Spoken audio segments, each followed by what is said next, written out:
Begitu ini jadi, tidak usah kemana-mana memarketingi masalah investasi. Mereka yang akan datang ke kita. Percaya saya, mereka yang akan datang ke kita.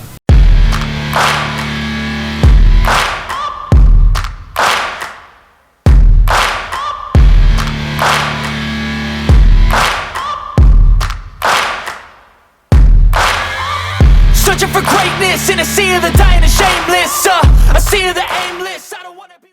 Tesla bilang dia mau bikin deal sama kita. Terus saya bilang begini, Anda tuh 2 tahun yang lalu sudah telepon saya mau bikin lithium baterai. Semua mau mendikte. Saya bilang, you cannot do this. Saya bilang sama dia, kita harus sama. Saya bilang, kamu nggak bisa begitu lagi. This country is not banana republic. This country is not banana republic.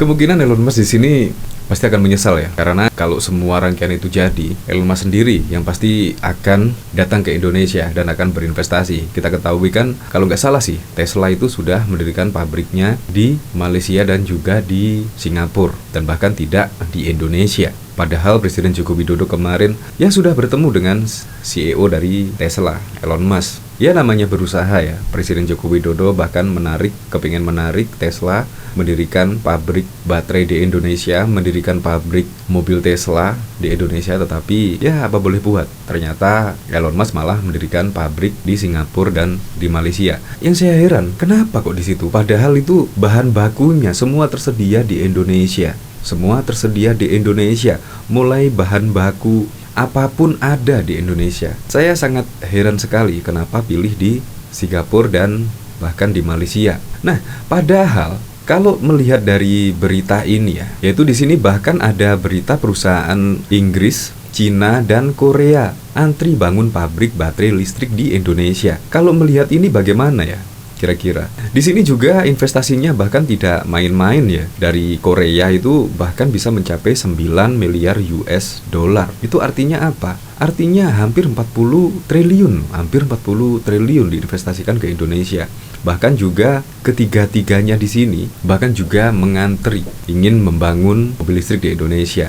Dan bahkan di sini ada Cult asal Cina dan bahkan juga LG dan juga British Volt dari Inggris. Ini juga akan berinvestasi di Indonesia. Ya kita lihat, kalau dilihat dari mobil listriknya juga tidak kalah lah dengan Tesla. Apalagi juga sekarang ini mobil dari Korea dan bahkan Cina hampir bisa bersaing lah dengan kancah mobil listrik di dunia. Kalau dari sini kira-kira komentar-komentarnya bagaimana ya? Tingkatkan juga sumber daya manusianya. Salah satu syarat bikin pabrik di sini adalah transfer teknologi biar kita lebih pinter. Iya betul, kalau syarat dari Indonesia kalau bisa ya harus transfer teknologi, harus transfer ilmu. Itu syarat jika perusahaan asing ingin berinvestasi di Indonesia. Yang jadi pertanyaan cuma satu Pak, kira-kira rakyat akan menikmatinya nggak? Pendapatan yang luar biasa besar nantinya. Iya langsung dan tak langsung. Yang jelas langsung lah. Karena apa? Karena dengan adanya investor-investor yang mendirikan pabrik di Indonesia, pasti 50% atau lebih itu akan dinikmati oleh orang-orang lokal atau masyarakat Indonesia. Karena juga pasti akan menyerap tenaga kerja yang lumayan besar, asal tidak terjadi sentimen dari para politisi lokal. Udah gua mau lanjut komik Juki dulu. Monggo jangan lupa sampai tamat. Setuju, sumber daya kita dengan semangat spirit kepemimpinan Pak Jokowi akan memenangkan pertarungan. Ya beda dengan dulu ya, kalau deal-dealan. Kalau dulu deal-dealan itu langsung cepat jadi. Karena apa? Karena Indonesia dulu bisa didikte lah oleh negara-negara lain. Seperti contoh yang Freeport. Yang Freeport itu pasti didikte. Karena apa? Karena keuntungan yang dimiliki oleh Indonesia hanya beberapa persen saja. Tetapi di kepemimpinan Presiden Joko Widodo dan kementerian-kementerian yang terkait, itu tidak mau lagi Indonesia didikte. Harus sama, kita harus sejajar, yaitu B2B, business to business. Jadi nggak ada dikte-mendikte dan lain sebagainya. Jadi harus saling menguntungkan. Beda kalau dulu ya. Bahkan di sini juga Luhut menyebut this is not banana country. Kalau arti dari negeri pisang itu adalah negara lemah yang di dalamnya banyak pejabatnya yang korupsi. Itu adalah negara lemah. Itu memang dulu itu sangat banyak korupsi. Di mana-mana banyak yang korupsi. Contoh saja bikin KTP juga harus mengeluarkan uang.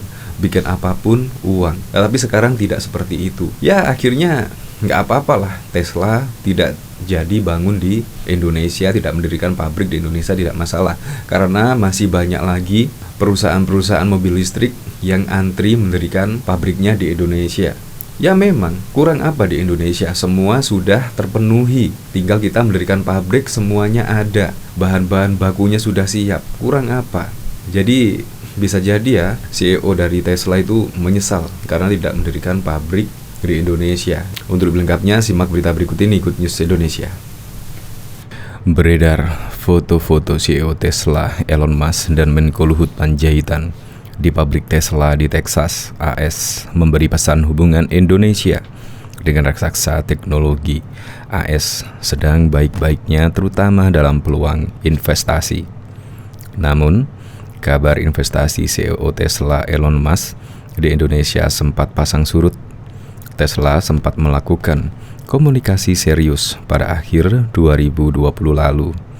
Kala itu, Elon Musk disebut-sebut sudah tertarik untuk berinvestasi di Indonesia. Nyatanya, hingga kini masih sebatas pembicaraan. Bahkan, Menteri Koordinator Bidang Maritim dan Investasi Luhut Binsar Panjaitan pun sempat kesal dengan Tesla. Kini, Luhut dan delegasi Indonesia menyambangi langsung pabrik perakitan kendaraan listrik Tesla, Austin, Texas, Amerika Serikat.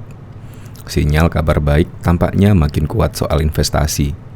Berikut ini perjalanan mulai dari rencana awal investasi Tesla hingga pertemuan delegasi RI di AS baru-baru ini.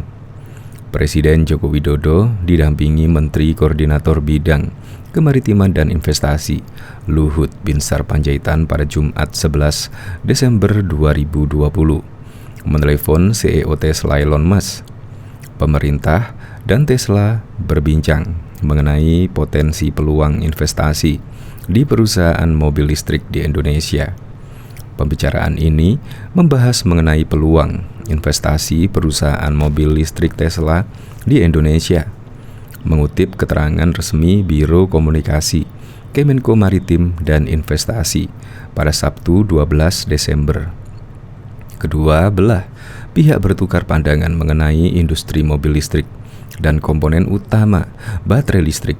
Selain itu, Presiden Republik Indonesia Joko Widodo juga mengajak Tesla untuk melihat Indonesia sebagai launching pad SpaceX.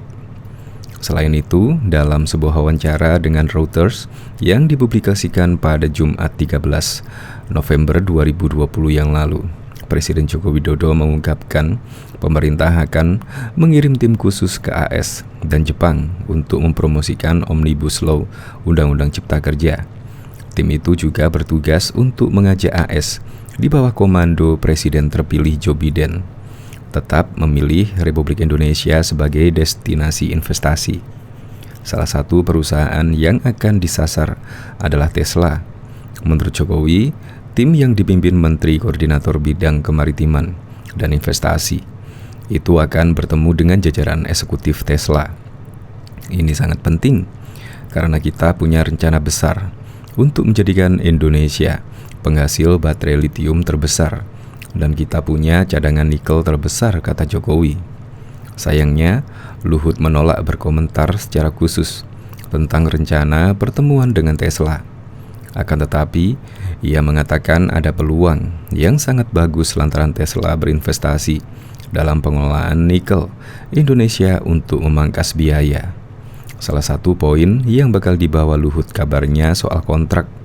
Tesla dikabarkan bakal mendapat kontrak raksasa untuk jangka waktu yang lama. Hal itu bukan tidak mungkin mengingat potensi nikel di Indonesia sangat besar. CEO Tesla Elon Musk menanggapi undangan Presiden Republik Indonesia Joko Widodo dengan rencana mengirimkan timnya ke Indonesia pada bulan Januari 2021 yang lalu untuk menjajaki semua peluang kerjasama tersebut.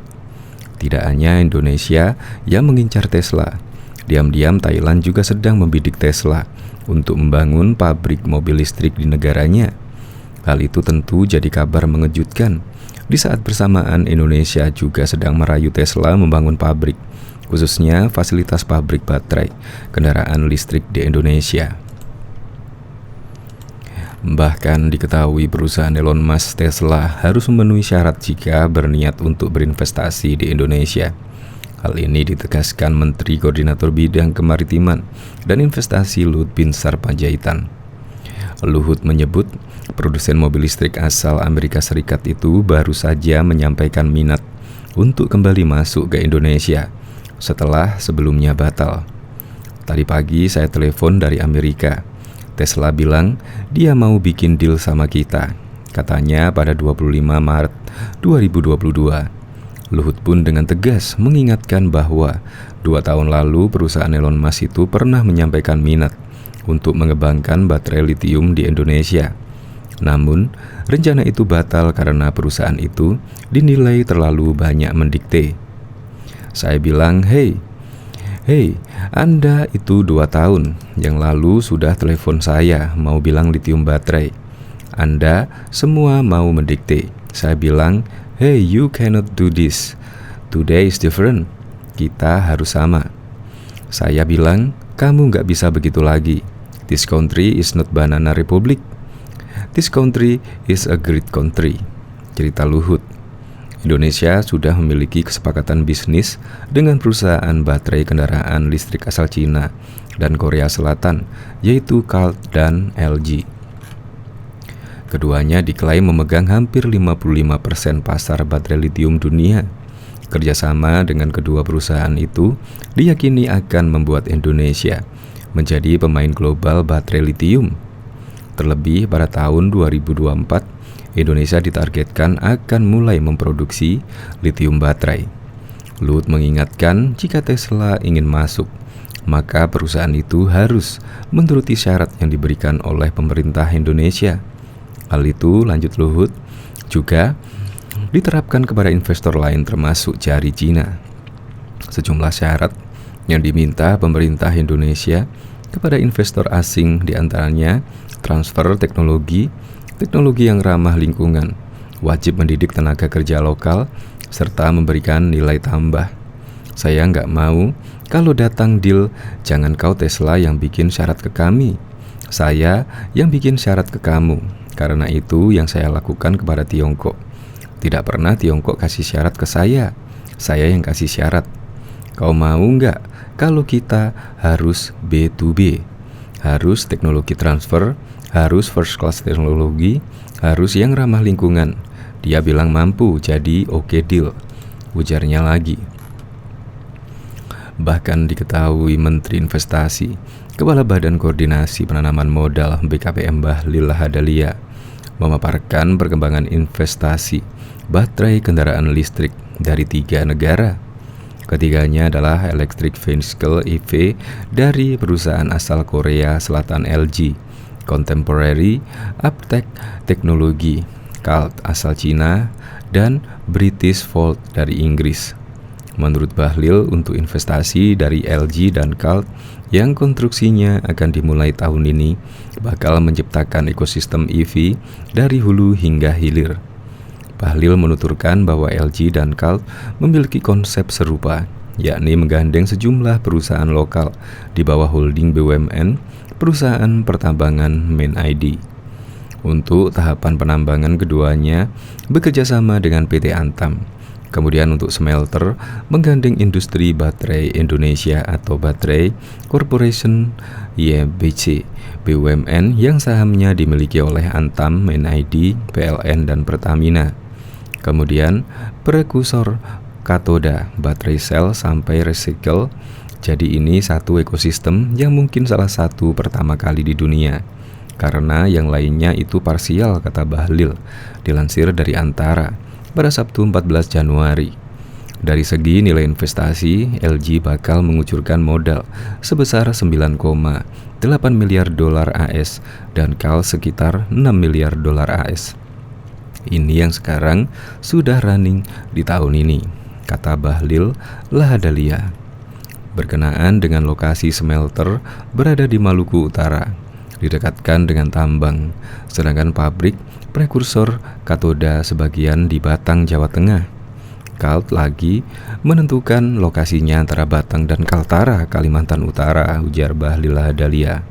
Sementara itu, untuk investasi dari Britishvolt, ia meyakini bahwa proses perizinan sudah hampir rampung, tetapi memperkirakan pembangunan baru akan dimulai pada kuartal 2 atau 3 2023. Britishvolt kerjasama dengan perusahaan nasional, sekarang ini proses perizinannya udah hampir rampung. Tetapi untuk pembangunan awalnya mungkin gak dilakukan di kuartal 1, mungkin bisa di kuartal 2 atau 3, ujar Bahlil Lahadalia. Menteri Koordinator Bidang Kemaritiman dan Investasi Luhut Binsar Panjaitan mengatakan Indonesia bukan Republik Pisang, sehingga tidak bisa didikte oleh perusahaan asal Amerika Serikat Tesla jika ingin berinvestasi di dalam negeri. Ia mengatakan Tesla terlalu mendikte pemerintah Indonesia saat hendak berinvestasi 2 tahun lalu. Luhut pun tak mau kejadian itu terulang kembali. Saya bilang, "Hei, Anda itu 2 tahun yang lalu sudah telepon saya mau bikin lithium baterai. Anda semua mau mendikte." Saya bilang, "Hey, you cannot do this. Today is different. Kita harus sama-sama." Saya bilang, "Kamu nggak bisa begitu lagi. This country is not banana republic. This country a great country," ungkap Luhut dikutip dari Antara. Lantas apa sebenarnya Republik Pisang yang disebut-sebut oleh Luhut Binsar Panjaitan? Berdasarkan Britannica.com, Republik Pisang adalah sebutan untuk negara kecil yang lemah. Negara itu biasanya berada di daerah tropis. Sementara mengutip dari Dictionary Cambridge.org, Republik Pisang adalah sebuah istilah untuk negara kecil, terutama di Amerika bagian selatan dan tengah, yang biasanya sangat miskin, banyak pihak yang korupsi, dan pemerintah mengatur negara dengan sangat buruk. Kamus Oxford juga mengartikan istilah itu sebagai suatu negara miskin dengan pemerintahan yang lemah dan bergantung pada aliran modal asing. Pengamat politik Rocky Gerung menilai founder sekaligus Chief Executive Officer SpaceX Elon Musk telah menghina Presiden Joko Widodo. Hal setelah perusahaan kendaraan listrik miliknya Tesla memutuskan membuka pabrik di Kuala Lumpur. Tidak cuma itu, Tesla juga bakal berkantor pusat di ibu kota Malaysia itu. Rocky mengatakan Jokowi telah secara langsung berkunjung SpaceX dan pabrik Tesla di Boca Chica, Texas, Amerika Serikat pada 14 Mei 2022 lalu. Jokowi menurut Rocky juga seolah sudah menjadi agen mobil listrik Tesla di Indonesia. Namun kenyataannya Elon Musk lebih memilih Kuala Lumpur untuk menjadi kantor pusat Tesla. Ini bayangkan, Jokowi sudah jadi agen Tesla di Indonesia. Tesla bukannya di Kuala Lumpur, ujar Rocky. Saat berbicara di podcast akun YouTube Rocky Gerung Official pada Minggu 5 Maret 2023, mantan dosen ilmu filsafat Fakultas Ilmu Pengetahuan Budaya Universitas Indonesia itu menyebut, sebagai Presiden RI, Jokowi telah mengemis-ngemis kepada Elon Musk. Bahkan saat berkunjung ke markas SpaceX, Jokowi ditemui Elon Musk dengan hanya mengenakan kaos oblong. Itu sebabnya membuka kantor pusat di Kuala Lumpur, menurut Rocky, sama saja menghina Jokowi. Terlebih, yang dibuka di Malaysia tidak hanya kantor pusat, tetapi juga jaringan supercharge, pusat Tesla Experience, dan pusat layanan. Sebenarnya kita dihina. Presiden kita datang mengemis-ngemis di markas dia. Markas Elon Musk didatangi Presiden Jokowi. Oke, saya pakai kaos oblong dan saya akan ke Kuala Lumpur untuk buka showroom di situ dan mutakhir di situ dan seluruh servis area masih di situ, katanya. Rocky menganggap keputusan Elon Musk yang lebih memilih Malaysia tak lepas dari kondisi politik dan ekonomi di tanah air. Pria yang hobi naik gunung ini yakin intelijen telah mengintip situasi politik ekonomi di Indonesia. Hasilnya Tesla memilih Malaysia menjadi kantor pusatnya.